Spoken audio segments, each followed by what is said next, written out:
कोई भी मोबाइल अपने स्कूल के कैंपस में नहीं लाएंगे। जो भी मोबाइल लेकर आएगा उसका मोबाइल को जब्त कर लिया जाएगा और उससे 500 रुपए का फाइन भी किया जाएगा।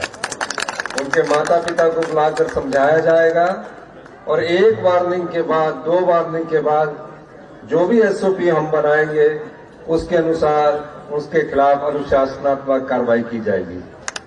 ऐसा मैं इसलिए कह रहा हूं कि आज मैं जब बच्चों का खेल देख रहा था, मैंने देखा कि कई बार स्कूल के कैंपस में बच्चे लंच टाइम में बात नहीं करते, मोबाइल के साथ एकदम लग जाते हैं। तो जब लंच टाइम होगा तो वहां जो टीचर होंगे, बच्चे आपस में भी बात करेंगे और खेल की गतिविधियों को हमारी सरकार बढ़ावा देगी। शिक्षा के क्षेत्र में क्रांतिकारी हमने परिवर्तन किए हैं। शिक्षा मंत्री आपको उसके बारे में बताएंगे कि किस प्रकार से जब हमने फैसले लिए तो कई अड़चने आई और उन अड़चनों को सामना करने के लिए हमें ये फैसला करना पड़ना था कि क्या हम गुणात्मक शिक्षा, क्वालिटी एजुकेशन दें या ना दें, या स्कूल पर स्कूल खोलते जाएं।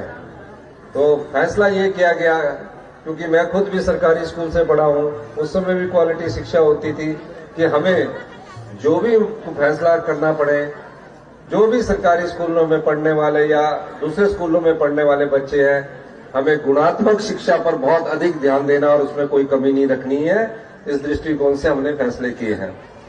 आज के इस उपलक्ष्य में, क्योंकि मेरा कार्यक्रम कहीं और था, यहाँ मुख्य अतिथि माननीय हमारे रोहित ठाकुर जी थे और लोकल हमारे मिनिस्टर इस क्षेत्र के, जिन्होंने नेशनल स्पोर्ट्स यहाँ करवाया है और हमेशा से सबसे यूनिवर्सिटी टाइम से, कॉलेज टाइम से हम सब लोग साथ थे। तो ये खेलों के प्रति इनकी अपनी रुचि इस बात को दर्शाती है कि आने वाले समय में हमें खेल पर्यटन को भी बढ़ावा देना पड़ेगा। और इस संदर्भ में एक बहुत बड़ा हम इंडोर स्टेडियम नरौन विधानसभा क्षेत्र में बनाने जा रहे हैं। उसके बाद सभी विधानसभा क्षेत्रों में एक मॉडल के तहत हम स्पोर्ट्स के खेल के मैदान बनाएंगे, इंडोर स्टेडियम बनाएंगे। और कुमारवी के जो इंडोर स्टेडियम का पिछले दिनों मैंने शिलान्यास किया था, उस शिलान्यास को भी हम अभी जल्दी ही पूरा करने जा रहे हैं। मुझसे माननीय धर्मानी जी कह रहे थे कि ये स्कूल की बिल्डिंग है, तो मैंने शिक्षा मंत्री जी से पूछा कि स्कूल की बिल्डिंग को पूरा करना है, तो उन्होंने भी कहा है कि पूरा कर देंगे। तो ये जो पिलर खड़े हैं, आने वाले समय में माननीय शिक्षा मंत्री जी से मैं अनुरोध करूंगा कि इसमें धन उपलब्ध करवाकर निश्चित रूप से इस बिल्डिंग को हम 1 वर्ष के भीतर पूरा करेंगे। और इसके अलावा गर्ल्स हॉस्टल के लिए जो मोरसिंगी में, जैसे कि शिक्षा मंत्री जी से पूछ रहा था, तो यहाँ भी गर्ल्स हॉस्टल की हम यहाँ निर्माण की बात में जैसे ही धन का प्रावधान होगा हम उसके लिए आगे बढ़ेंगे। इन्हीं शब्दों के साथ डाइट मनी जो भी है, माननीय शिक्षक, मैं चाहूंगा कि डाइट मनी गर्ल्स हॉस्टल के रूम में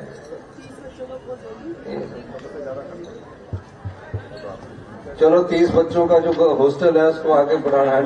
हैंडबॉल खेलने के लिए जगह है, ठीक है। स्कूल के अंदर जो है शिक्षा मंत्री जी उसको अध्ययन करेंगे और उसको खोल दिया जाएगा। हैंडपंप आपको मिल जाएगा, वो तो मंत्री जी दिला देंगे। इसके अलावा मैं आप लोगों का बहुत बहुत धन्यवाद करना चाहता हूँ, प्यारे बच्चों का, प्यारी बेटियों का। मैं आपसे एक बात, आपके ये, जब मैं गवर्नमेंट कॉलेज शिमला में पढ़ता था तो मैं हैंडबॉल का कैप्टन था। आगे भी सुनो, जब मैं हैंडबॉल का कैप्टन बना उससे पहले हम इंटर कॉलेज चैंपियनशिप जीत चुके थे, मेरे बनने से पहले। और जब मैं बना तो हम पहले ही मैच में ढलियारा कॉलेज में 84 में हार गए। अब जब स्टेट के चैंपियन हार जाए इंटर कॉलेज में, तो यूनिवर्सिटी में, कॉलेज में आके बच्चे पूछते हैं कि क्यों हार गए। क्योंकि जो खिलाड़ी थे वो पूरा रात ही जागते रहे और जब सुबह खेलने का वक्त आया तो 2 खिलाड़ी हमारे खेल ही नहीं पाए।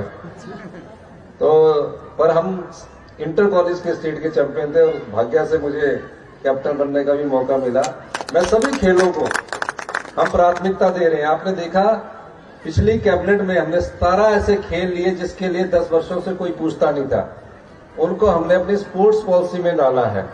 और जो हमने स्पोर्ट्स में बढ़ोतरी की है, जो अगर स्टेट से बाहर जाएगा 200 किलोमीटर के बाद तो बाई एयर की सुविधा देंगे और 500 रुपया आप डाइट मनी के रूप में देंगे, स्टेट में 400 रुपया डाइट मनी के रूप में देंगे। और स्कूल खेलों में हमने डाइट मनी को बहुत अधिक बढ़ाया है। आने वाले समय में हम आपके साथ कंधे से कंधा मिलाकर प्रदेश को आत्मनिर्भर बनाने की दिशा में कदम उठाएंगे। बहुत बहुत धन्यवाद। जय हिंद, जय हिमाचल। ये आपके क्रिकेट की तरह 16 की टीम होती, मैंने सोचा 11 की टीम होगी। 7 और क्या 4 खेलते थे, 16। अच्छा, कोच भी है, तो इन सबको 20 लाख रुपए आपस में बांटने की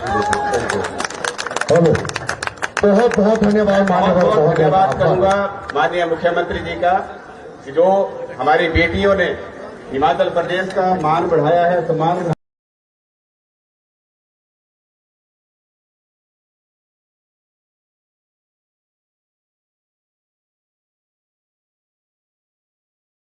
Oh